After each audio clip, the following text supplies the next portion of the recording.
हाँ भाई, मुझे भी लगता है ये वही असुर है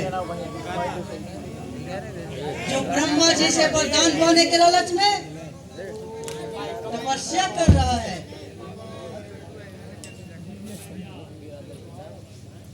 मैं इसकी तपस्या अभी भंग कर देता हूँ।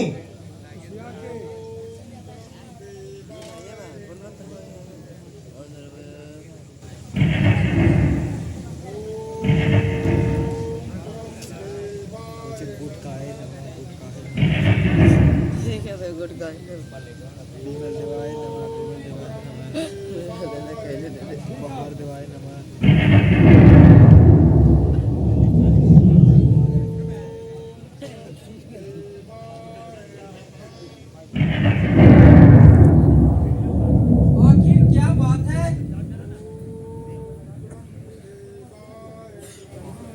मैंने अपनी सारी शक्तियां लगा दी, फिर भी महिषासुर हिला तक नहीं। इसकी तपस्या को भंग करना हमारी बस की बात नहीं है।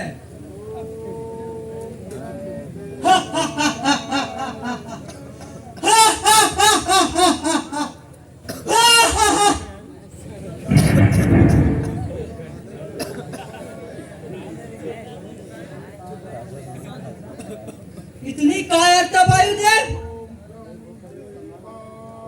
एक देव होकर भी आप साधारण असुर से हार गए। मैं महिषासुर तो क्या, मैं चाहूं तो सारी सृष्टि में प्रलय मचा सकता हूं।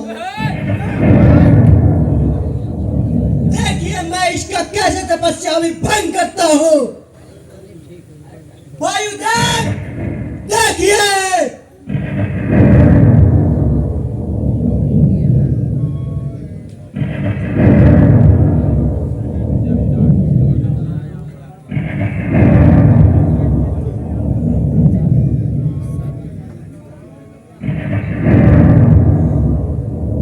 मैंने सारी शक्तियों का भी प्रयोग कर लिया, फिर भी इस पे कोई प्रभाव नहीं हुआ। मुझे तो अब समझ में ही नहीं आ रहा है कि मैं अब क्या करूं।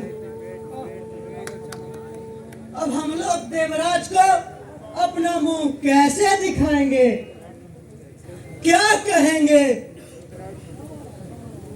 कि हम देव होकर एक मामूली असुर की तपस्या को भंग नहीं कर सके। मुझे भी काफी अफसोस हो रहा है वरुण देव। आखिर हम किस मुंह लेकर देवराज इंद्र के पास जाएंगे? अब कोई दूसरा उपाय भी तो नहीं है वायुदेव। हमें तो देवलोक जाकर ये सूचना देनी ही पड़ेगी। हो सकता है इंद्रदेव ही कोई अब उपाय करे। हाँ हाँ, हमें देवलोक जाकर इस पर गंभीरता से विचार करना होगा। हो सके अन्य देवता इस कार्य को कर सके। अवश्य चलिए, किसी भी तरह अब देवलोक को तो बचाना ही होगा। चलिए।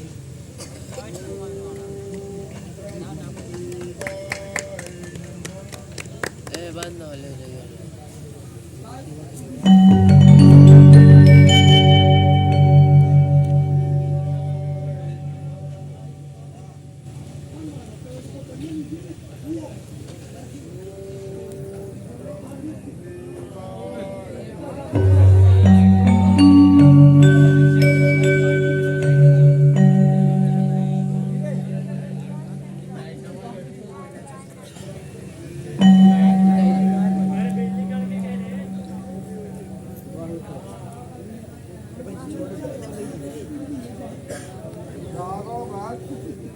जागो,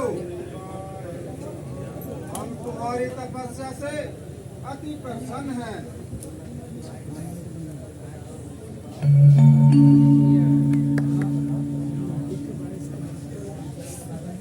प्रणाम प्रभु। कल्याणमस्तु। कहो वत्स पैसा, तुम्हें क्या वरदान चाहिए? तुम्हारे इस घोर तपस्या से हमें यहाँ आने के लिए विवश कर दिया। मैं तुम्हारी तपस्या से प्रसन्न हूँ। मन चाहा वर मांग लो पुत्र। हे परमपिता ब्रह्मा, आप तो सृष्टि के रचनाकार हैं। यदि आप मेरी तपस्या से प्रसन्न हैं, तो मुझे अमृत का वरदान दीजिए। मुझे सर्वशक्तिमान बना दीजिए, ताकि मैं वर्षों तक राज भोगूं। ये संभव कैसे हो सकता है महिषासुर? इस संसार में जिसका भी जन्म होता है उसका मरना तो निश्चित है। फिर हम तुम्हें अमृत का वरदान कैसे दे सकते हैं? इसे छोड़कर कोई दूसरा वरदान मांग लो पुत्र। हम तुम्हें अवश्य देंगे। अरे तो ई छोड़ो हमें नहीं परमपिता, मुझे अमृत का वरदान चाहिए। आखिर हम दैत्य अमर क्यों नहीं हो सकते हैं? देवता लोग अमर क्यों होते हैं? अरे हम दैत्यों के साथ अन्याय क्यों हो रहा है परमपिता? ये विधि का विधान है महिषासुर। हम इसे टाल नहीं सकते हैं। कैसा विधान है परमपिता? देवता लोग अमर बनकर स्वर्ग का सुख भोगे और हम सब असुर मरणशील प्राणी बनकर पतालोक में भटकते रहे। किसने ऐसा विधान बनाया है परमपिता?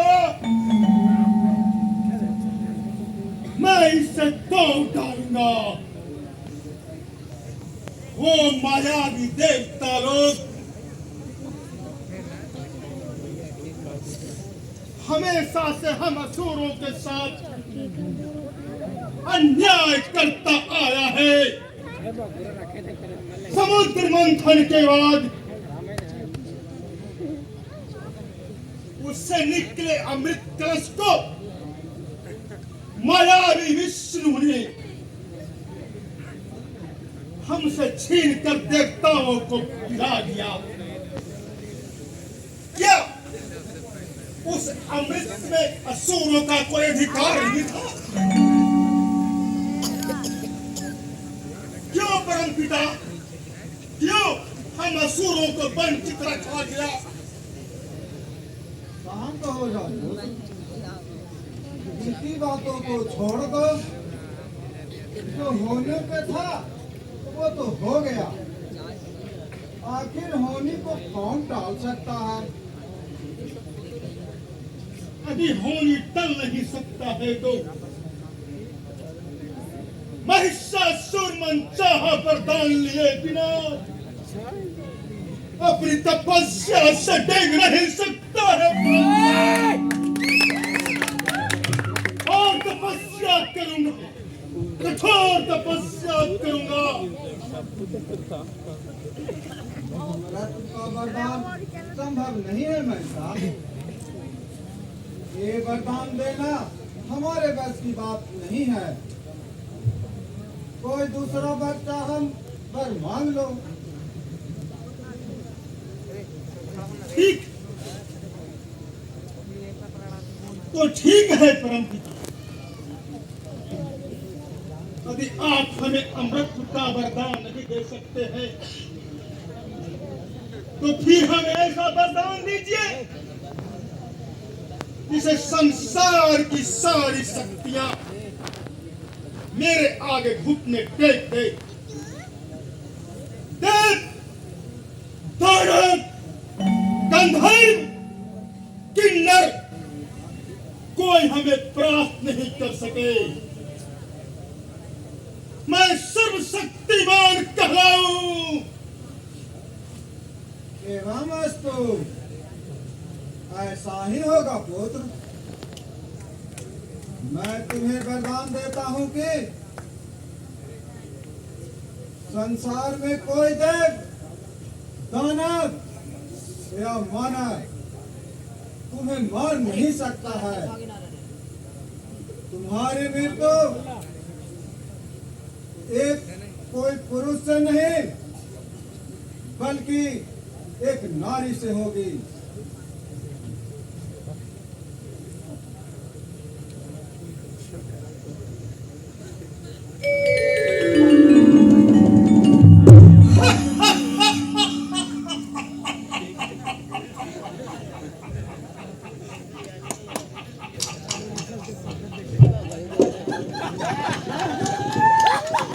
लगता है ब्रह्मा जी से ठिया गए।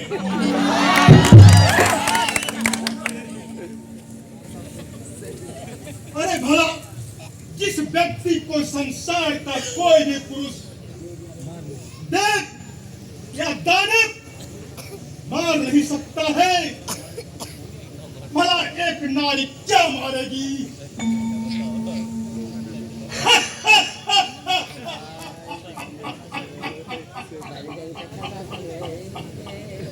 महिषासुर त्रिलोक विजय कहलाएगा।